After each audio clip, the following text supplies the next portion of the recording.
नमस्कार.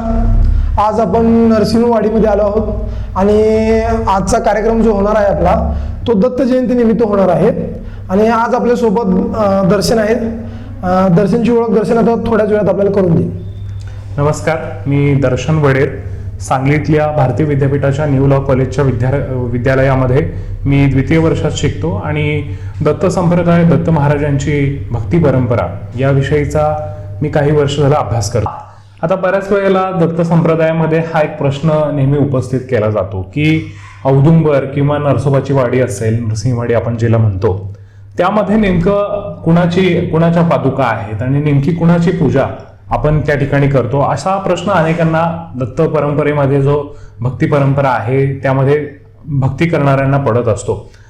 पण मी सुरुवातीला तुम्ही प्रश्न जो विचारलात की दत्त महाराज आहेत की त्यांचे अवतारी पुरुष आहेत, तर माता अनुसयेच्या पोटी ज्या 3 देवतांनी जन्म घेतला, ब्रह्मा, विष्णू आणि महेश, ती अवतार देवता म्हणजे दत्त महाराज आहेत.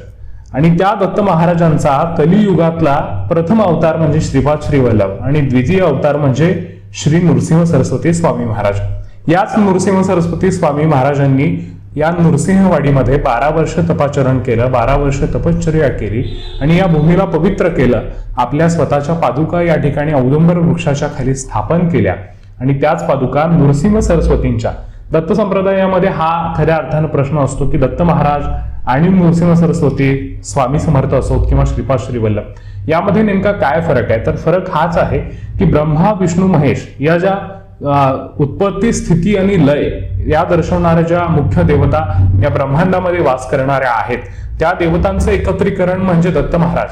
आणि दत्त महाराजांचे कलियुगातले अवतार म्हणजे नृसिंह सरस्वती, स्वामी समर्थ आणि श्रीपाद श्रीवल्लभ आहेत. तर या अवतार देवता आणि मूळ देवता यामध्ये हा फरक आहे की दत्त महाराजांची जी जन्माची कथा आहे ती थोडी तुम्हाला सांगावीशी वाटते. हा, मगाशी तुम्ही जो प्रश्न विचारला त्यामध्ये मी सांगता म्हणालो की अनुसया माता. आणि तर दत्त महाराजांच्या जन्माची कथा अशी आहे की अत्री नावाचे एक मोठे तपस्वी ऋषी होते आणि त्यांची महासाध्वी पत्नी जी होती ती अनुसया. अत्री आणि अनुसया हे दोघं दाम्पत्य देवाची, परमेश्वराची एकनिष्ठेनं सेवा करायचं, पण त्यांना त्या दाम्पत्याला मूलबाळ नव्हतं. तर त्या महासती अनुसयेनं देवाची प्रार्थना केली, अत्री ऋषींनी देवाची प्रार्थना केली, घोर तपश्चर्या केली आणि आपल्या पोटी पुत्र जन्माला यावेत अशी वरदान आपण त्या तिन्ही देवतांकडे मागितलं. या तिन्ही देवता प्रसन्न झाल्या. म्हणजे उत्पत्तीची जी देवता आपण समजतो ते ब्रह्मदेव, स्थितीची जी देवता आहे ते विष्णू आणि विध्वंस म्हणजे लय जो आहे त्याची देवता म्हणजे शिव. या ब्रह्मा, विष्णू आणि महेश या तिन्ही देवतांनी प्रसन्न होऊन अत्री ऋषींना वर दिला की आम्ही तुझ्या पोटी जन्माला येतो. आणि महासाध्वी अनुसया माता ज्या होत्या त्यांना हा वर प्राप्त झाला आणि हे तिन्ही देव जेव्हा भिक्षा मागण्यासाठी भिक्षेकरीच्या रूपात त्या ठिकाणी आले आणि आम्हाला भिक्षा वाढ असं ते म्हणाले, तेव्हा माता अनुसयेच्या घरी काही नव्हतं, धान्य कुठलं नाही, काय नाही, म्हणजे काय त्यांना भिक्षा वाढायची तरी काय, हा प्रश्न अनुसयेच्या समोर होता. तेव्हा योग सामर्थ्यानं म्हणजे महासती अनुसये यांची पतिव्रता अखंड विश्वामध्ये तेव्हा श्रेष्ठ समजली जायची. तेव्हा त्यांनी आपल्या ब्रह्मनिष्ठेनं आणि तपश्चर्येनं धान्य तिथं मिळवलं आणि ती भिक्षा त्या देवतांना वाढली. पण त्या भिक्षेकरांची अट काय होती त्या 3 भिक्षेकरांची की नग्नावस्थेमध्ये त्या अनुसयेनं ती भिक्षा वाढावी. परंतु अत्यंत क्रोधित झाल्या अनुसया माता आणि आपल्या त्या पतिव्रतेच्या बळावरती ते जे समोर 3 भिक्षेकरी आले ते तिन्ही लहान बाळाच्या स्वरूपात तिथं त्या ठिकाणी प्रगट झाले आणि त्या तिन्ही बाळांना त्या अनुसया मातेनं भिक्षा वाढली, त्यांचं भोजन झालं आणि ते तिन्ही देव प्रसन्न झाले आणि अनुसयाच्या पोटी हे तिन्ही देव जन्माला आले आणि त्या तिन्ही देवांचं एकत्रीकरण दत्त या स्वरूपामध्ये झाले. ही दत्त जन्माची कथा झाली खऱ्या अर्थानं. मला आज पहिल्यांदाच कळालं की जे अनुसया जे मातेच्या पोटी दत्त महाराजांचा जन्म झाला. मी गाणं ऐकलं होतं, अनुसयेच्या धामी आले ब्रह्मा, विष्णू, महेश, हे गाणं आहे. खऱ्या अर्थानं म्हणजे आपल्या लोकगीतांमध्ये सुद्धा ह्या जन्माची कथा या ठिकाणी आलेली आहे की अनुसयेच्या पोटी हे 3 देव जन्माला आले. मला एवढं दिसते. गाणं मी ऐकलं होतं, खूप चांगलं भक्तिगीत आहे, पण कधी आपल्याला एवढं स्पष्टीकरण कधी मिळालं नाही. आज तुमच्यामुळे ते मला मिळालं. आणि जे आता म्हणजे दत्त महाराजांची 3 मुख आहेत, म्हणजे ते प्रतीक आहेत काय? हो, जे मधलं मुख जे दत्त महाराजांचं आपण समजतो ते विष्णूचं मुख आहे. जे उजवीकडचं मुख आहे ते शिवाचं मुख आहे आणि जे डावीकडचं मुख आहे ते ब्रह्मा, म्हणजे ब्रह्मा, विष्णू आणि महेश अशा या तिन्ही रूपातलं ते देव. आणि त्या तीन हा आकडा महत्वाचा का वाटतो की रज, सत्व आणि तम ह्या ज्या 3 गुणविशेष वृत्ती ज्या आहेत त्या वृत्तींचं ते प्रतिदर्पण आपण म्हणू, प्रतिबिंब म्हणू की ते त्या दत्त महाराजांची ती 3 मुख त्या ठिकाणी आपल्याला दिसतात. आणि साधारणतः दत्त जयंती मी बघतोय ती डिसेंबर महिन्यामध्ये येते. म्हणजे याच्या आपल्या जे मराठी महिन्यानुसार जर तुम्ही म्हणायचं म्हटलं किंवा तिथीनुसार म्हणायला ती कशी साजरी?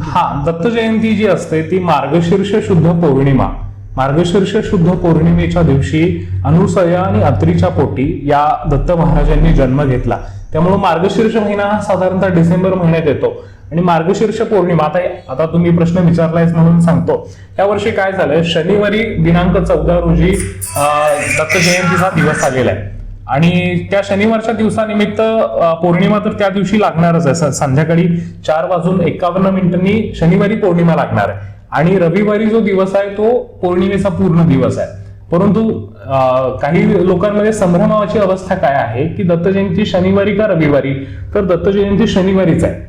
म्हणजे पौर्णिमा जरी रविवारी असली, म्हणजे सुरुवात दिवसाची सुरुवात ज्या ठिकाणी आहे त्या दिवशी प्रदोष व्यापिनी म्हणजे जन्मकाळ हा सायंकाळी 5 वाजता होतो महाराजांचा, दत्त महाराजांचा. तर त्या 5 वाजता पौर्णिमा असणं गरजेचं असतं. तर दुसऱ्या दिवशी रविवारी ती पौर्णिमा नसते, त्यामुळे समाप्त होते 5 वाजेपर्यंत, 5 वाजायच्या आधी. आणि शनिवारी ती 5 वाजता असल्यामुळं दत्त जयंती शनिवारी होणार आहे आणि ती मार्गशीर्ष पौर्णिमेलाच दत्त जयंती होत असते. दर्शन, आता तू सांगितल्याप्रमाणे मला थोडंफार क्लॅरिटी तर आली. मला अनेक क्लॅरिटी हवी आहे की मी बाकी देवी देवतांचे जे चित्र बघतोय किंवा त्यांचं जे प्रगटीकरण असतं, म्हणजे एखाद्या चित्रकाराने त्यांचं प्रगटीकरण केलेलं असतं, पण त्या दत्त महाराजांच्या चित्र बघितल्यानंतर असं लक्षात आलं माझ्या की त्यांचे जे हातातले आयुधान आहेत, म्हणजे जे हत्यार म्हणतो आपण किंवा त्याला आपण दुसऱ्या भाषेत काय म्हणायचं, त्यांच्या हातामध्ये जी प्रतीका आहे, शस्त्र, प्रतीक, तर प्रतीकांचा थोडा उलगडा मिळाला तर मला बरं होईल. तर आपण मग जी चर्चा केली ती प्रतीकांमध्ये, तर कमंडलू जे आहे, दत्त महाराज हे संन्यासी वृत्तीचे आहेत. दत्त महाराजांनी दर्शन हे संन्यासी रूपामध्ये दिलेलं आहे, आयुष्यभर ब्रह्मचारी राहिलेले आहेत. कमंडलू तर कशासाठी, त्या कमंडलूमध्ये विश्वाचं सामर्थ्य आहे. ते जे जल महाराजांच्या हातामध्ये कमंडलूमध्ये आहे त्या विश्वाच्या सामर्थ्याचं प्रतीक म्हणजे ते कमंडलू आहे. तो त्रिशूळ महाराजांच्या हाती असतो. तो त्रिशूळ हा शंकराच्या हातातला त्रिशूळ जरी असला तरी तो त्रिशूळ हा हठयोगाची कुठेतरी प्रतिकात्मकता आहे. हठयोग म्हणजे देवाला मिळवण्यासाठी जी घोर तपश्चर्या योगमार्ग जो आपण म्हणतो तो मार्ग तो त्रिशूळामध्ये आपल्याला दिसतो. महाराजांच्या काखेमध्ये झोळी आहे. तुकाराम महाराजांचा एक सुंदर अभंग आहे, 3 शिरे 6 हात तया माझा दंडवत, काखे झोळी पुढे श्वान नित्य जान्हवीचे स्नान. म्हणजे काय, तर काखे झोळी हा भिक्षा मागून आयुष्यभर सेवा मागून हे करणारा हा देव आहे. भिक्षा मागून म्हणजे उपेक्षितांच्या घरी जातो, कधी श्रीमंतांच्या घरी जातो आणि भिक्षा मागतो. तर त्या भिक्षा मागून राहणाऱ्या या देवतेचं खऱ्या अर्थानं ते काखेत झोळी आहे. झोळी म्हणजे काय, तर आयुष्यभर फकीरासारखं राहणं, भिक्षेकरी राहणं, ही खऱ्या अर्थानं साधं राहणं, ही वृत्ती त्या झोळीमध्ये आपल्याला दिसते. त्यानंतर त्यांच्या हातामध्ये कमळाचं फूल आहे. ते कमळाचं फूल म्हणजे ऐश्वर्याचं प्रतीक आहे. त्यांच्या अंगावरती विभूती म्हणजे भस्म उडलेलं आहे. ते भस्म म्हणजे क्षणभंगुरता. आयुष्य आत्ता आहे, उद्या नाहीये. आत्ताच्या क्षणाला आयुष्य आहे, नंतरच्या क्षणाला आयुष्य नसणार आहे. तर ती क्षणभंगुरता त्या विभूतीमध्ये आपल्याला दिसते. त्यानंतर हातामध्ये चक्र, सुदर्शन चक्र आहे. विनाशाची कल्पना जर तुम्ही करू शकत असाल तर ते सुदर्शन चक्र विश्वाचा विनाश करू शकतो. म्हणजे तिथं सुद्धा तो चक्राच्या माध्यमातून त्यांनी ते त्या ठिकाणी सांगितलेलं आहे. आणि अशा पद्धतीचं त्यांच्या हातामध्ये जी बरीच आयुध आपल्याला दिसतात ती ते 3 देवतांच्या हातातली आयुध आहेत. म्हणजे सुदर्शन चक्र हा विष्णूच्या हातातला आयुध आहे. त्रिशूळ ते शंकराच्या हातातला आयुध आहे. कमळ जे आहे ते ब्रह्माच्या हातामध्ये असतं. शंख जे आहे तो विष्णूच्या हातामध्ये असतो. शंख म्हणजे नादब्रह्मता, नादमयता जी देवाला आवडते म्हणून तो शंख त्या ठिकाणी असतो. तर ही जी प्रतिकात्मकता त्यांच्या प्रतिमांमध्ये आपल्याला जी दिसून येते की दत्त महाराजांच्या प्रतिमेमध्ये खऱ्या अर्थानं ह्या सगळ्या ज्या गोष्टी काय येतात, तर मनुष्यानं त्याच्यापासून काहीतरी बोध घेतला पाहिजे. मनुष्यानं त्यापासून परमेश्वराच्या उपासनेमध्ये या गोष्टी अवलंबल्या पाहिजेत. माणसानं आयुष्यभर साधं राहिलं पाहिजे, अशी कुठेतरी भावना त्या आयुधांच्या मागची किंवा त्यांच्या हातांमध्ये ज्या गोष्टी आहेत त्याच्या मागं दिसलेली आपल्याला पाहायला मिळते. अजून एक तुम्हाला मुद्दा मी सांगायचा की महाराजांच्या मागं गाय आपण जी म्हणतो, मी तुम्हाला विचारणार होतो ती महाराजांच्या मागे गाय आहे की नंदी आहे? कारण का तुम्ही काय म्हणताय की ब्रह्मा विष्णू महेश, महेशाची जर बघायला गेला म्हणजे शंकरांची किंवा शिवाची जी बघताय त्याच्यासोबत असतो नंदी असतो आणि इथं असते ती गाय. म्हणजे तो संग्राम बऱ्याच लोकांमध्ये असतो की नंदी आहे की गाय आहे. मला सांगायचंय की महाराजांच्या मागे ही गाय आहे, गोमाता आहे, जी विश्वाचं, या पृथ्वीची, या वसुंधरेची प्रतिकात्मकता आहे. म्हणजे प्रत्यक्ष विश्वच महाराजांच्या मागं गाय बनवून उभं आहे. म्हणजे ते गाय माय बनवून गाय उभे, हे जे गीतांमध्ये ओळीच्या येतात त्या खऱ्या अर्थानं ती वसुंधरा माता आहे. ती पृथ्वीचं रूप म्हणजे ती गाय आहे. आपण म्हणालात की नंदी, तर ती नंदी नाही आहे. हा वैष्णव परंपरेचा सगळा हे असल्यामुळं दत्त महाराजांची परंपरा ती खऱ्या अर्थाने गाय आहे, गोमाता आहे. आणि आता तुम्ही वैष्णव परंपरा म्हणताय, दत्त परंपरा किंवा दत्त जी भक्ती परंपरा चालू आहे ती कधीपासून चालू आहे? महाराजांची भक्ती परंपरा खऱ्या अर्थानं ही वेद काळापासूनच खऱ्या अर्थानं चालू आहे. मार्कंडेय पुराण असेल किंवा भागवत पुराण असेल, अशा पुराणांमध्ये दत्त महाराजांचे उल्लेख आपल्याला दिसतात. अवधूत गीता नावाचा एक मोठा ग्रंथ आहे की त्या ग्रंथामध्ये सुद्धा महाराजांचं हे आहे. म्हणजे महाभारताच्या पूर्व काळापासून दत्त महाराज या देवतेची उपासना केली जात असावी. परंतु आपण बघतोय की कलियुगामध्ये महाराजांचे अवतार झाले असल्यामुळं, म्हणजे श्रीपाद श्री वल्लभ असतील, नृसिंह सरस्वती असतील, स्वामी समर्थ महाराज असतील, शंकर महाराज असतील किंवा वासुदेवानंद सरस्वती टेंबेस्वामी महाराज असतील, हे सगळे जे अवतार पुरुष त्यांचे अलीकडच्या काळामध्ये झालेले आहेत. त्यामुळं एक 13व्या शतकापासून दत्त भक्ती परंपरेला खऱ्या अर्थाने एक वेग आलेला आहे. परंतु हा वेद काळापासून महाभारत पूर्वकालीन इतिहास दत्त भक्ती परंपरेला खऱ्या अर्थाने.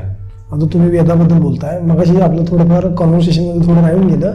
आपलं 4 जे श्वान आहेत किंवा कुत्र्याबद्दल आपण बोलतो. हो, 4 जे श्वान आहेत ते 4 वेदांचं प्रतीक आहे. सामवेद, आयुर्वेद, यजुर्वेद असे जे सगळे 4 वेद आहेत, त्या वेदांमध्ये ही 4 कुत्री त्यांच्या समोर बसलेली आपल्याला दिसतात. म्हणजे काय, वेदांचं सामर्थ्य महाराजांच्या समोर नतमस्तक झालेलं आहे. ही खऱ्या अर्थानं या परंपरेची ओळख आहे. दर्शन, आता जन्मकथा झाली. आता जे लोकांना गुरुचरित्र म्हणजे गुरुचरित्र काय आहे आणि त्याचं पारायण कसं करावं आणि त्याच्यासाठी ज्या काय म्हणतात त्याला आवश्यकता किंवा त्याची जी करण्याची जी योग्य पद्धत आहे त्याचा मला खुलासा थोडा. हो, गुरुचरित्र पारायण ही महत्वाची दत्त परंपरेमधली एक उपासना पद्धती आहे. गुरुचरित्र पारायण लोक 7 दिवस किंवा 3 दिवसांमध्ये करतात. म्हणजे सर्वसाधारणपणे 7 दिवसांमध्ये ते पारायण केलं जावं अशी खऱ्या अर्थानं अपेक्षा असते. तर ते गुरुचरित्र या ग्रंथाबद्दल मी तुम्हाला माहिती सांगतो. हा ग्रंथ जो आहे तो कडगंजी नावाच्या कर्नाटकातील एक गाव आहे कडगंजी नावाचं. तर त्या कडगंजीला हा ग्रंथ सरस्वती गंगाधरानं लिहिलेला आहे. या ग्रंथामध्ये सिद्ध आणि साधकाचा संवाद सांगितलेला आहे की दत्त महाराजांचा अवतार, द्वितीय अवतार श्रीमद नृसिंह सरस्वती स्वामी महाराज यांचा जन्म लाड कारंजाला झाला. ते औदुंबरला आले. वाडीमध्ये 12 वर्ष त्यांनी तपश्चर्या केली आणि नंतरचा काळ गाणगापूरमध्ये व्यतीत करून कर्दळी वनातून महाराज गुप्त झाले. म्हणजे निजानंदी त्यांनी गमन केलं. अशी ही सगळी त्यांची अवतार मालिका आहे, अवताराची कथा सगळी जी आहे ती गुरुचरित्रामध्ये आलेली आहे. नृसिंह सरस्वती स्वामी महाराजांचं चरित्र म्हणजेच गुरूंचं चरित्र, गुरुचरित्र ही खऱ्या अर्थानं आहे. गुरुचरित्राचं पारायण करत असताना 7 दिवसांमध्ये ते केलं जावं. पारायणाची पोथी आपल्याकडे असणं गरजेचं आहे. पारायणाच्या पोथीसमोर दिवा लावून, उदबत्ती लावून आपण ती पोथीची पूजा केली पाहिजे. त्या काळामध्ये मांसाहार किंवा मद्यपान टाळलं पाहिजे. जमिनीवरती झोपलं पाहिजे. एक आहार घेतला पाहिजे. कुठल्या तरी दत्त मंदिरामध्ये त्या पारायण सुरू करण्यापूर्वी आवाहन केलं पाहिजे.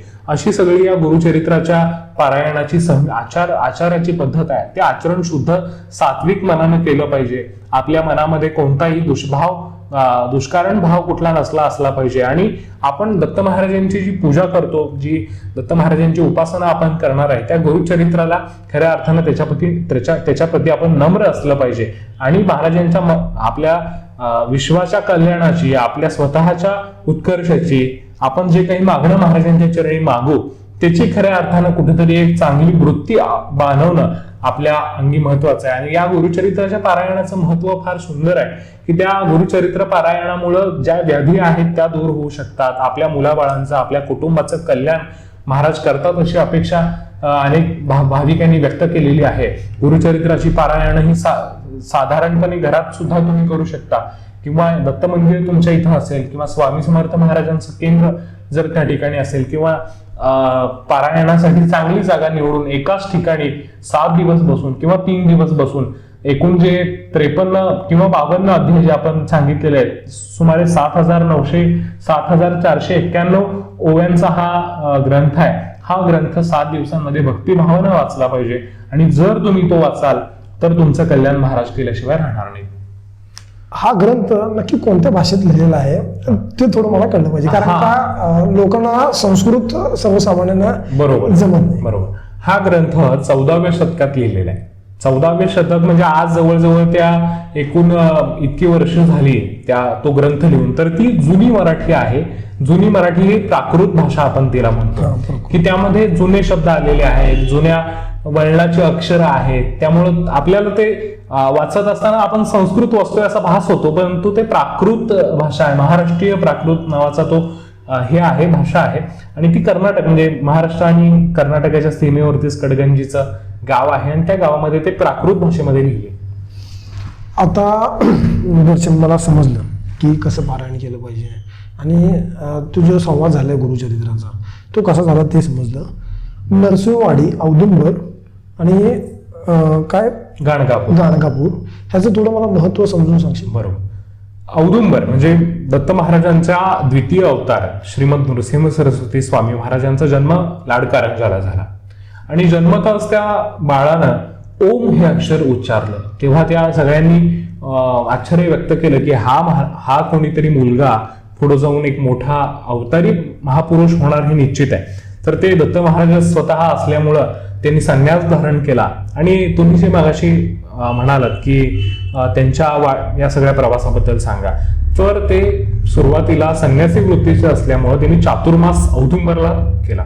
संन्यास धर्मामध्ये एक आचरण असतं की तुम्ही जे 4 महिने चातुर्मासाचे असतात त्या 4 महिन्यांमध्ये एकाच स्थानावरती राहून जपजाप्य किंवा अनुष्ठान केलं पाहिजे, अशी साधारणतः आचरण करण्याची पद्धत आहे.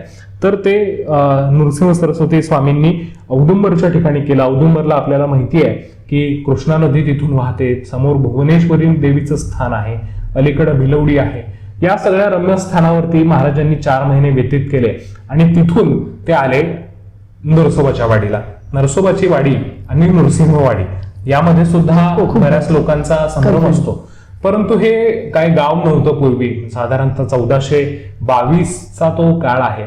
आणि गाव अजिबात काही नव्हतं. निबिड अरण्य, चिंच, देवदार अशा सगळ्या वृक्षांची दाटी इथं झालेली होती. समोरून कृष्णामाई वाहते, तिकडून पंचगंगेनं कृष्णामाईला साथ दिलेली आहे. अशा कृष्णा आणि पंचगंगेच्या संगमावरती महाराज आले.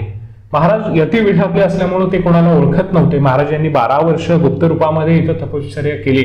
महाराज भिक्षेला पलीकडं शिरोळला जायचे, किंवा अमरापूर जे आहे, औरवाड ज्याला आपण म्हणतो, त्या औरवाडमध्ये महाराज भिक्षेला जायचे. आणि या सगळ्या कथा त्या गुरुचरित्राच्या 18व्या अध्यायामध्ये आलेल्या आहेत. तर त्यामधली तुम्हाला कथा सांगतो की कुलकर्णी नामक एक ब्राह्मणाचं घर पलीकडं औरवाडला होतं आणि ते अतिशय दरिद्री होते.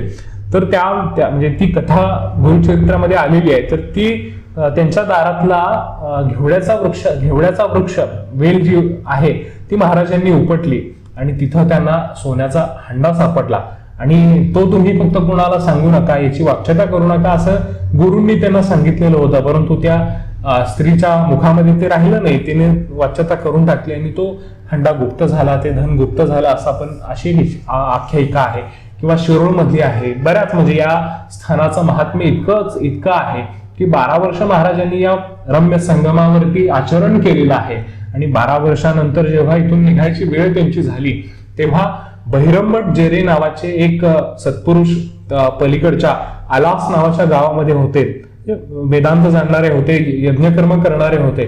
तर त्या भैरमभटांना महाराजांनी उपदेश केला की तुम्ही आमच्या या पादुकांची सेवा करा. त्यांना मुलबाळ नव्हतं तर त्यांना त्यांच्या पत्नीला आशीर्वाद दिला की तुम्हाला एक उत्तम मुलगा होईल, त्या मुलाच्या पोटी 4 मुलं जन्म घेतील आणि तुमचा वंशवृक्ष वाढत जाईल, औदुंबराच्या वृक्षाप्रमाणे त्याला पालवी फुटेल, असा आशीर्वाद महाराजांनी त्या ठिकाणी दिला. आपल्या स्वतःच्या पादुका स्थापन केल्या. औदुंबर आता सुद्धा जर तुम्ही मंदिरामध्ये गेला ना की चौकोनी जो चंद्रकांत पाषाण आहे त्या पाषाणाच्या मध्ये 2 पादुका उमटलेल्या आहेत आणि त्या स्वतः नृसिंह सरस्वती स्वामींनी स्थापन केल्या. बहिरमभटांना आशीर्वाद दिला की तुम्ही या पादुकांची अविरत सेवा करा. आणि ते इथून गाणगापूरला त्यांनी प्रस्थान केलं. तर गाणगापुरात गेल्यानंतर तर तिथला संबंध त्यांचा 24 वर्षाचा काळ जो आहे तो तिथं झाला. आणि त्यांनी नंतर निजानंदी त्यांनी गमन केलं. कमळाच्या फुलांच्या ह्याच्यावरती बसून त्यांनी पाताळ गंगेमधून आपलं जीवन कार्य त्यांनी अवतार समाप्ती केली. म्हणजे हा नृसिंहवाडीचं सगळं महात्म्य जे आहे ते फार मोठं आहे. इथलं जे मंदिर आहे तुम्हाला सांगतो ते आदिलशहानं बांधलेलं मंदिर आहे. म्हणजे ही सुद्धा फार महत्वाची गोष्ट आहे. या नृसिंह सरस्वतींचा अवतार का झाला तर धर्मसंस्थापनेसाठीच अवतार झाला. आपल्या धर्माला जी ग्लानी आलेली आहे ती कुठेतरी दूर व्हावी आणि धर्माची पुनर्स्थापना व्हावी या हेतूनच धर्माच्या कार्यासाठी नृसिंह सरस्वतींचा अवतार झालेला होता. ही आपलं मी तुम्हाला म्हणालो की हे वाडीचं मंदिर आदिलशहाने बांधलेलं आहे. आदिलशाह विजापूरचा जो इब्राहिम अली आदिलशाह दुसरा जो होता त्याच्या मुलगीला डोळे नव्हते, ती जन्मताच अंध होती. तर तिथं कोणीतरी विजापूरमध्ये त्यांना सांगितलं की तुम्ही नरसोबाच्या वाडीला जा आणि तिथं सेवा करा, अंगारा लावा, तीर्थप्रसाद घ्या आणि मग तुमच्या मुलीला डोळे येतील. तेव्हा तो इथं आला, त्याने अविरत सेवा केली. महाराजांच्या पादुकांचं तो नियमित दर्शन घेतलं. त्याने मुलीच्या डोळ्यांवरती अंगारा लावला आणि बघता तर काय तर त्या मुलीला डोळे परत आले. आणि म्हणून त्या विजापूरच्या आदिलशहानं वाडीतलं मंदिर बांधून दिलं. मंदिरात जर तुम्ही गेला की मंदिराला कळस कुठं नाहीये, ते मुसलमानी पद्धतीचं चौकोनी मंदिर आपण जसं म्हणतो तसं मंदिर आहे आणि त्या राजानं हे मंदिर बांधलेलं आहे. हा वाडीचा सगळा महात्म्य. आणि मग गाणगापूरमध्ये त्यांनी वास्तव्य केलं. गाणगापूरमध्ये भीमा अमरजा संगम आहे, त्या संगमावरती महाराजांनी आपला काळ व्यतीत केला आणि अवतार समाप्ती केलेली. आणि नरसिंहवाडीचं मंदिर जे आहे हे आदिलशहानं बांधकाम केलेलं आहे. मला माहित नव्हतं, म्हणजे आज तुझ्यामुळे ते मला कळालं. आणि नरसिंह सरस्वती आणि श्रीपाद श्रीवल्लभ, आता आपल्याला सर्व नरसिंह स्वामींचं कळालं. श्रीपाद श्रीवल्लभांचं श्रीपाद श्रीवल्लभांचा जन्म पेठापूरला अपलराज आणि लक्ष्मी नावाच्या एका दाम्पत्याच्या पोटी झाला. आणि ते सुद्धा जन्मतः संन्यासी ब्रह्मचारी होते. त्यांचा जन्म पेठापूरला जरी झाला असला तरी त्यांची कर्मभूमी जी आहे ती कुरवपूर राहिली. काशी, बद्री, केदार असं पूर्ण भारतभर त्यांनी भ्रमण केलेलं आहे. आणि त्यांच्या सगळ्या अवतारांच्या कथांचा श्रीपाद श्रीवल्लभ चरित्र कथामृत नावाचा एक ग्रंथ उपलब्ध आहे. त्याचं सुद्धा लोक पारायण करतात. आणि त्यांचा जो भक्ती परंपरेचा सगळा ते प्रथम अवतार दत्त महाराजांचा असल्यामुळं सगळा त्यांच्या संबंधातला जो सगळा वर्ग आहे तो आंध्र प्रदेश, कर्नाटक आणि महाराष्ट्र या 3 जिल्ह्यांमध्ये प्रामुख्यानं आहे. कारण कुरवपूर, पेठापूर ही 2 स्थानं जी आहेत ती महाराष्ट्र, कर्नाटक आणि आंध्र प्रदेशामध्ये असल्यामुळे त्यांचा तो वर्ग आहे.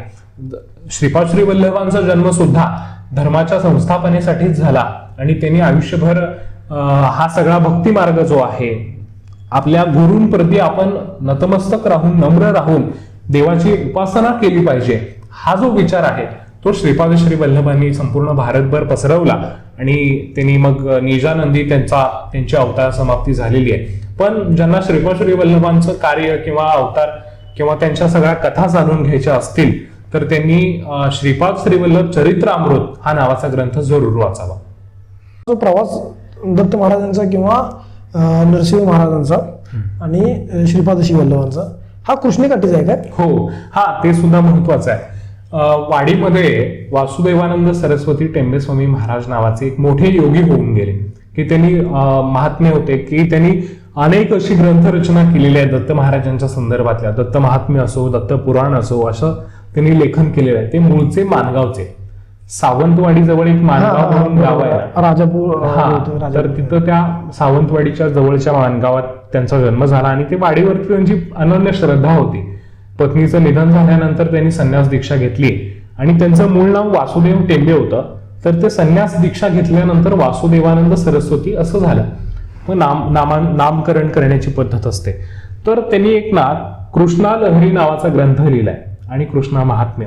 तर त्यामध्ये कृष्णा लहरी नावाच्या ग्रंथामध्ये ना ह्या सगळ्या कृष्णा नदीच्या महत्वाचं सगळं हे आलेलं आहे. जान्हवीचं म्हणजे नित्य जान्हवीचे स्नान असा मगाशी ओवीमध्ये जो उल्लेख आला, ती जान्हवी म्हणजे कृष्णा नदी आहे. महाराजांना कृष्णा नदी इतकी अनन्य प्रिय आहे की महाराज या कृष्णी नदीच्या काठीच राहिलेले आहेत. औदुंबर असो, पिठापूर असो किंवा नरसोबाची वाडी असो, ह्या सगळ्या नदी कृष्णा नदीची स्थानांवरतीच महाराज का राहिले, तर महाराजांना कृष्णा नदी प्रिय आहे. तिचं महत्व तुम्हाला मी सांगतो. कृष्णा नदी वाहते महाबळेश्वर पासून आणि ती शेवटी आंध्रमध्ये सुरुगड्डीला तिथं समाप्त होते. तर त्या कृष्णा नदीचं असं सांगितलेलं आहे, कृष्णा ही स्वतः विष्णू रूपिणी आहे. विष्णूचं जलस्वरूप म्हणजे कृष्णा नदी आहे. कोयना जी आहे ती ब्रह्मरूपिणी म्हणजे ब्रह्मा जो आहे तो कोयनेच्या रूपानं जलस्वरूप आहे आणि वेण्णा जी आहे ती शिवरूपिणी आहे. शिवशंकर महादेव जे आहेत ते वेण्णेच्या रूपानं जलरूपानं आहेत. हा तिन्ही नद्यांचा संगम होऊन पुढे ही कृष्णा नदी वाहते, ती दत्त स्वरूप आहे. आणि म्हणूनच कृष्णा नदी ही साक्षात दत्त महाराजांचंच रूप आहे असं मानलं जातं. आणि या कृष्णा नदीच्या सगळ्या अवताराचं हृदय जे आहे ते नरसोबाची वाडी आहे. नरसोबाची वाडी जी लोकमान्या कृष्णा तिरी शोभविजी सुधन्या अन्या तैसी देखली न म्यासाची श्री दत्ताची राजधानी सुखाची.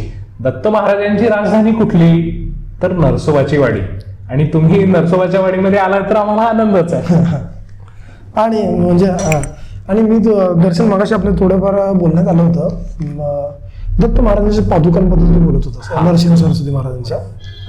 आमचं कायम तेच बोलणं झालंय की दत्त महाराजच म्हणतोय ते एक रूपच आहेत. हा एक रूपच आहेत, कारण प्रत्यक्ष पूर्ण अवतारच तो असल्यामुळे दत्त महाराज काय आणि नृसिंह सरस्वती काय, श्रीपाद श्रीवल्लभ काय किंवा स्वामी समर्थ काय, हे सगळे दत्त रूपच आहेत. त्यामुळं तसा काही फरक करण्याचं कारणच नाही. तुम्ही म्हणालात की पादुका गुरु परंपरेमध्ये आपण जेव्हा गुरूंना आपण आदर द्यायचा असतो तेव्हा काय करतो आपण, तेव्हा त्यांना नमस्कार करतो, पायांवरती डोकं ठेवतो. पायांचं महत्व गुरु परंपरेत फार मोठं आहे. गुरुची उपासना जर तुम्हाला करायची असेल ना तर तुम्ही पायांवरती डोकं ठेवलं पाहिजे. ही गुरु परंपरेतली जी संविधा आहे तीच दत्त महाराजांच्या या आचरणाच्या माध्यमातून पुढे आलेली आहे. दत्त महाराजांची जी स्थान आहेत, तुम्ही कुठेही जावा, गिरणार जावा, वाडी, औदुंबर, गाणगापूर, लाड कारंजा, सगळीकडे तुम्हाला पादुकाच दिसतील. तर तुम्हाला प्रश्न पडेल महाराजांची मूर्ती का नाही हो, पादुकाच का? महाराजांना प्रसन्न करून घ्यायचं असेल तर पादुकांवरती डोकं ठेवलं पाहिजे, पायांवरती नतमस्तक झालं पाहिजे, पायांवरती नम्र राहिलं पाहिजे, पायांवरती लक्ष मम चित्ता शमवी. आता आपण जे म्हणतो की तुमच्या चित्ताची तहान जर शमवायची असेल तर ती पादुकांवरती डोकं ठेवूनच होते. आणि याच पादुका निर्गुण पादुका आहेत त्या गाणगापूरला आहेत, वाडी ज्या आहेत त्या मनोहर पादुका आहेत आणि विमल पादुका ज्या आहेत त्या औदुंबरला आहेत. विमल काय, मनातल्या मलाचं हरण करणाऱ्या त्या विमल पादुका, मनाला मोहून टाकणाऱ्या त्या मनोहर पादुका आणि मनातल्या गुणांचं निर्गुणांचं दमन करणाऱ्या त्या निर्गुण पादुका, अशा या 3 पादुका नृसिंह सरस्वतींच्या या 3 ठिकाणी आहेत. पादुकांचं महत्व गुरु उपासनेमध्ये म्हणजे गुरु कोणी असं, जर तुम्हाला कुठला गुरु नसेल ना तर तुम्ही गुरु दत्त महाराजांना करून घेतलं पाहिजे. म्हणूनच दत्त महाराजांचं महत्व पादुकांच्या पूजेमध्ये भरपूर आहे. आणि मागच्या वेळी मी थोडी दत्त महाराजांचा गुगलवरती सर्च करत होतो किंवा ह्या आपल्या एक कार्यक्रमासाठी, तर पितृदोष निवारक दत्त महाराजांची ओळख आहे. बरोबर. पितृदोषाचं जे कारण असतं ना तर ते आपल्या सगळ्या एकूणच घरामध्ये जर कुठं कलह झाले असतील पूर्वी किंवा कुणाचा अनैसर्गिक मृत्यू झाला असेल तर त्यांनी दत्त महाराजांची उपासना करावी, म्हणजे तो पितृदोष नाहीसा होतो, अशी कुठंतरी एक मान्यता दत्त संप्रदायामध्ये आहे. त्यामुळेच नृसिंहवाडीमध्ये किंवा कुठल्याही स्थानामध्ये जर तुम्ही गेलात की तो पितृदोषाची शांती त्या ठिकाणी विधी केला जातो आणि तो विधी दत्त महाराज स्वतः मान्य करून घेतात आणि तो पितृदोष तुमचा निवारण करतात, अशी खऱ्या अर्थाने श्रद्धा आहे. आणि बऱ्याच या ठिकाणी दैनंदिन जीवनामध्ये पितृदोष काय किंवा बऱ्याच अशा उपासना आहेत की वाडीमध्ये मी तुम्हाला मगाशी म्हणालो की टेंबेस्वामी नावाचे मोठे अवतारी पुरुष होते. त्यांनी एक मंत्र इथं नेहमीच्या जपजापण्यासाठी दिलेला आहे, तो म्हणजे दिगंबरा दिगंबरा श्रीपाद वल्लभ दिगंबरा. हा जो मंत्र आहे ना, जर तुम्ही दररोज या मंत्राचं पठण जर केलं तर तुम्हाला दत्त महाराज प्रसन्न होतात. तुमच्या आयुष्यामध्ये ज्या काही अडचणी आहेत, तुमच्या आयुष्यामधल्या ज्या काही याच्या वांछना उरलेले जे आहेत त्या सगळ्या दूर होतात. तुमचं आयुष्य सुख संपूर्ण आणि सफल होतं अशी इच्छा आपण मनामध्ये केली जाते. आणि दत्त महाराजांची उपासना जर करायची असेल तर घोर कष्टोद्धरण स्तोत्र किंवा सिद्धमंगल स्तोत्र असे वेगवेगळे स्तोत्र जे आहेत त्यांचं पठण करा. महाराजांच्या मंदिरात जाऊन जरी नमस्कार फक्त जरी केला तरी महाराज प्रसन्न होतात. महाराजांच्या समोर एखादा नारळ जरी ठेवला तरी महाराज प्रसन्न होतात. महाराजांच्या मनामध्ये जरी चिंतन केलं, मानस पूजा हा नावाचा एक प्रकार मी तुम्हाला सांगतो. महाराजांच्या पादुका डोळे मिटायचं, समोर काहीही नाही आहे तुमचे डोळे मिटायचे, महाराजांच्या समोर पादुका आहेत असं मानायचं आणि त्याच्यावरती तुम्ही पाणी घालताय, दूध घालताय, तूप घालताय, पंचोपचार करताय, त्यांच्या पादुकांवरती गंध लावताय, फुलं घालताय आणि महाराजांना नमस्कार, अशी मानस पूजा सुद्धा या गुरु परंपरेमध्ये सांगितलेली आहे. म्हणजे मनाच्या कल्पनेनं तुम्ही महाराजांची पूजा करू शकता. ही सुद्धा परंपरा मानस पूजेची दत्त संप्रदायामध्ये आहे. आता मी बघतोय लोकांचे आयुष्य खूप फास्ट झाले, खूप लोक व्यस्त आहेत आपल्या आयुष्यात, पण त्यांना आता करायची आहे दत्त महाराजांची भक्ती किंवा दत्त महाराजांची भक्ती करायची आहे. त्यांच्यासाठी सोपा मार्ग कोणता? आता तू सांगितलं सर्वात सोपा मार्ग. सगळ्यात सोपा मार्ग हा, तुम्ही जिथं असाल तिथं फक्त नामस्मरण करा. भक्ती परंपरेमध्ये नामस्मरणाचं फार तुम्हाला मी महत्व सांगतो. कारण का, श्रीपाद दिगंबरा दिगंबरा श्रीपाद वल्लभ दिगंबरा, अवधूत चिंतन श्री गुरुदेव दत्त, हे जे 2 मंत्र आहेत ना ते महामंत्र आहेत. एखाद्या आयुष्याचं कल्याण जर व्हायचं असेल तर हे 2 तुम्हाला सांगतो महामंत्र आहेत. त्या मंत्रांचं नामस्मरण जर चित्तामध्ये सदैव असेल, हा सगळ्यात सोपा मार्ग तुम्हाला सांगतो. आणि त्यानंतर मग तुम्ही बाकीची जी कर्मकांडाची पूजा आहे किंवा अर्चा आहे ती सगळी तुम्ही मग वाडी किंवा औदुंबर, गाणगापूर या ठिकाणी जाऊ शकता, नमस्कार करू शकता, पूजा करू शकता. अशा पद्धतीचा सगळा विषय आहे. आपले जे दर्शक आता आपला शो जो बघतील, दर्शक आपला जो कार्यक्रम बघतील, आता यांना तर सगळे दत्त महाराजांचे थोडक्यावर आपण त्यांची जीवनगाथा सगळी कव्हर केली. दर्शन यांना जर प्रमाणित जर गुरुचरित्र घ्यायचा असला तर कोणता घ्यायचा आणि तो कुठून घ्यायचा? आता गुरुचरित्राचं तुम्हाला सांगतो. रामचंद्र कामत नावाचे एक मोठे अभ्यासक होते आणि त्यांनी गुरुचरित्राची प्रत शोधून काढली आणि ती शुद्ध केलेली आहे. तर वेदवाणी प्रकाशन जे आहे कोल्हापूरचं, तर त्यांची गुरुचरित्राची प्रत सुद्धा चांगली आहे. किंवा धार्मिक प्रकाशन संस्था त्यांची सुद्धा चांगली आहे. अमोल प्रकाशन जे आहे त्यांची सुद्धा चांगली. आपल्या इच्छेला जे येईल ते आपण गुरुचरित्राचं घेऊ शकता. आता काही लोकांना कसं आहे, गुरुचरित्र वाचताना अडचणी येतात, म्हणजे ते प्राकृत मध्ये असल्यामुळं वाचताना थोड्या अडचणी येतात. त्यामुळे ते न वाचता काही जण गुरुचरित्र कथासार, म्हणजे त्या गुरुचरित्रामध्ये ज्या कथा आलेल्या आहेत त्यांचं एकूण सार रूपानं ज्या काही कथा म्हणजे मराठीमध्ये लिहिलेल्या आहेत ते सुद्धा आहे गुरुचरित्र कथासार, ते सुद्धा वाचू शकतात. आता महिलांना गुरुचरित्र वाचण्याविषयी काही संकोच वाटतो, तर ते नवनाथ भक्तिसार नावाचा ग्रंथ आहे. नवनाथ संप्रदाय आहे त्यांचे गुरु सुद्धा दत्त महाराजच होते ना, त्यामुळं तो नवनाथ भक्तिसाराचा ग्रंथ असेल किंवा गुरु लीलामृत नावाचा एक ग्रंथ आहे, तो सुद्धा तुम्ही पारायण करू शकता. मी मगाशी सांगितलं की श्रीपाद श्रीवल्लभ चरित्रामृत हा सुद्धा ग्रंथ तुम्ही वाचू शकता. आणि जर इतर तुम्हाला दत्त संप्रदायाविषयी अधिक अभ्यास करायचा असेल तर रामचंद्र ढेरे नावाचे एक मोठे अभ्यासक राची ढेरे हे होते, त्यांचं दत्त परंपरेचा इतिहास नावाचं एक पुस्तक आहे, ते पुस्तक तुम्ही हाताळू शकता.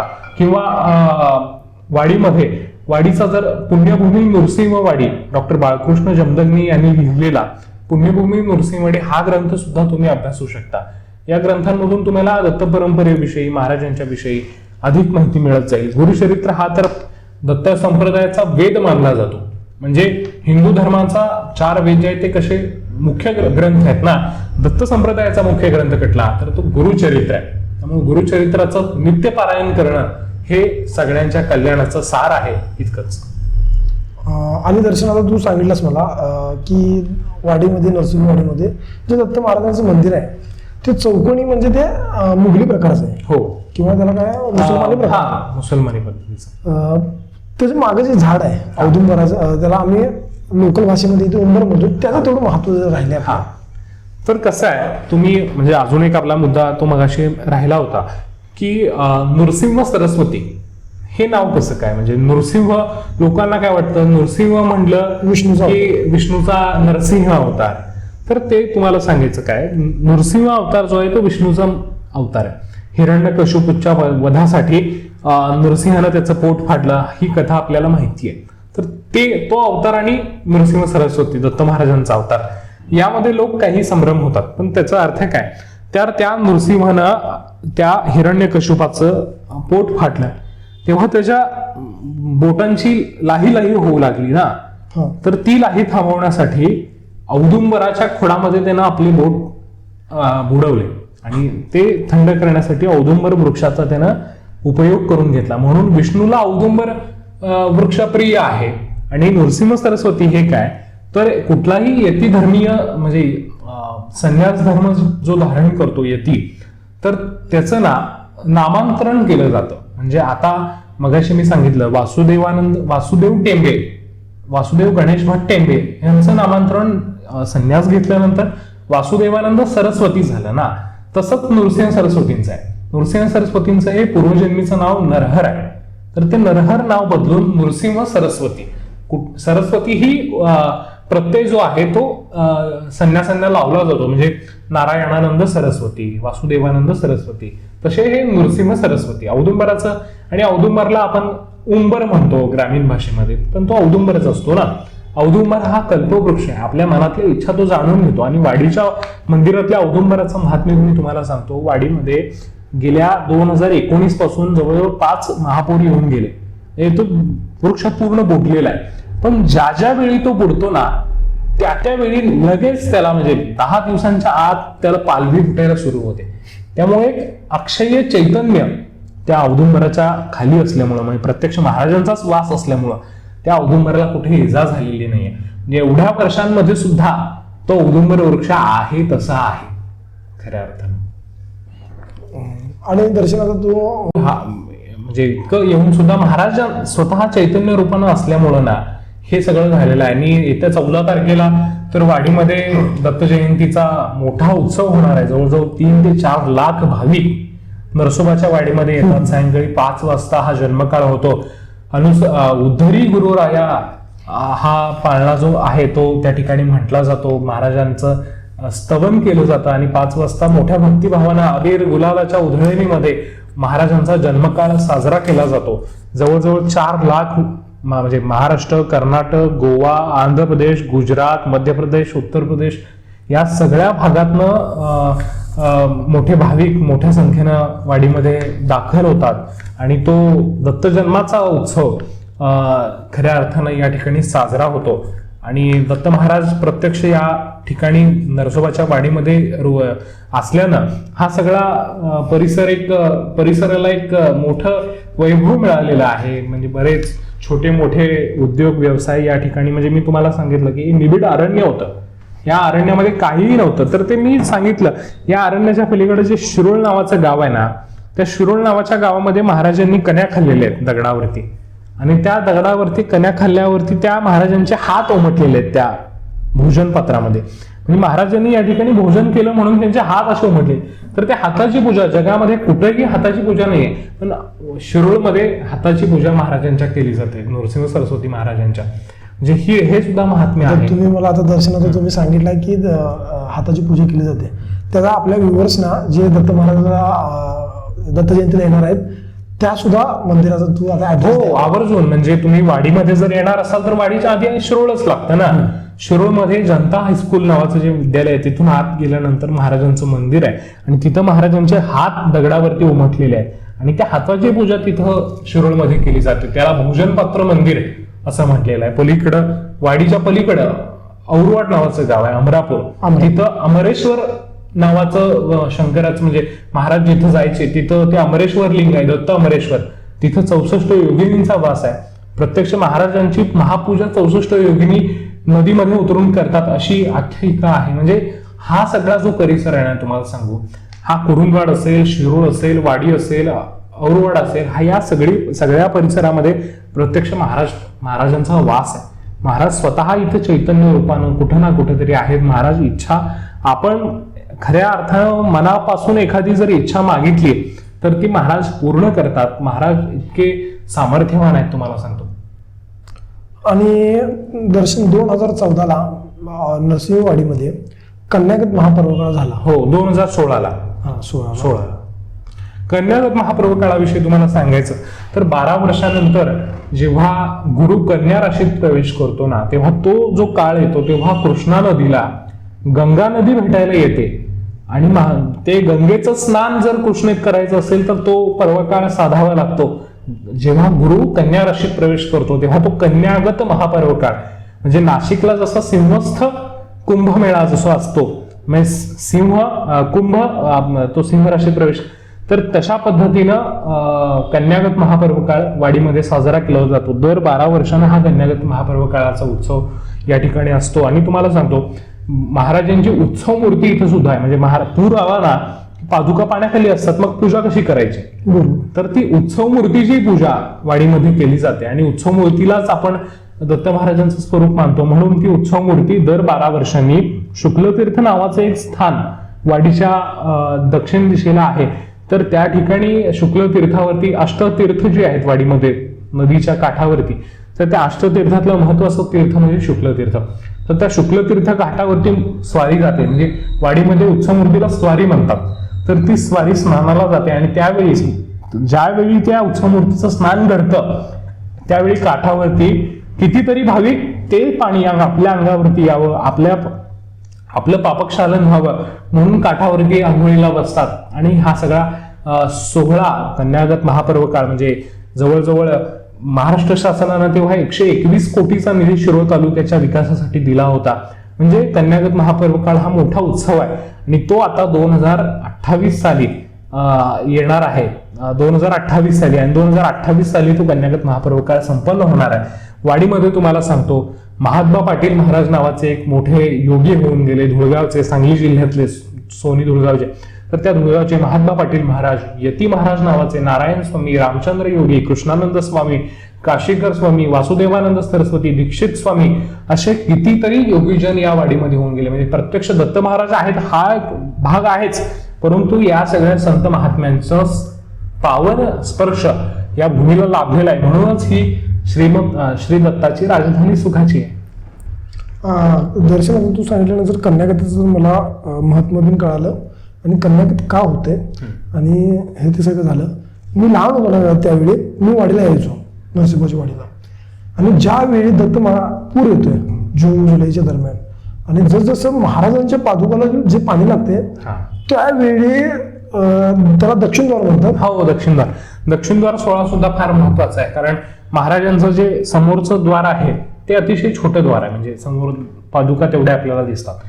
कृष्णेचं पाणी जेव्हा समोरून येतं आणि ते महाराजांच्या पादुकांना लागून इकडून दक्षिणद्वारातून बाहेर पडतं, तेव्हा त्या दक्षिणद्वारातून येणारं जे पाणी आहे ते महाराजांच्या पादुकांवरून वाहून येणारं पाणी आहे. आता महाराजांच्या पादुकांवरून वाहून येणारं पाणी म्हणजे तीर्थच ना, त्या तीर्थाचं स्नान व्हावं, त्या महाराजांच्या पादुकांवरच्या पाण्याच्या तीर्थाचं स्नान व्हावं म्हणून ते दक्षिणद्वारामध्ये लोक उभारलेले असतात. जेव्हा ते पाणी येतं तेव्हा त्या पाण्याला आंघोळ करावी, म्हणजे जन्मोजन्मीची पापं तुमची दूर होतात, त्यांचं शालन होतं अशी आख्यायिका आहे. तो दक्षिणद्वार सोहळा फार अनुपम्य सोहळा. आज ह्या वर्षी तर जवळजवळ 5 वेळा तो वाडीमध्ये म्हणजे पावसाळ्याच्या काळात झाला. तर तो सोहळा सुद्धा अतिशय सुंदर असतो. आणि असं दर्शन कोणतं तरी एखादा असा सोहळा जे भक्ताकडून विसरला जातो?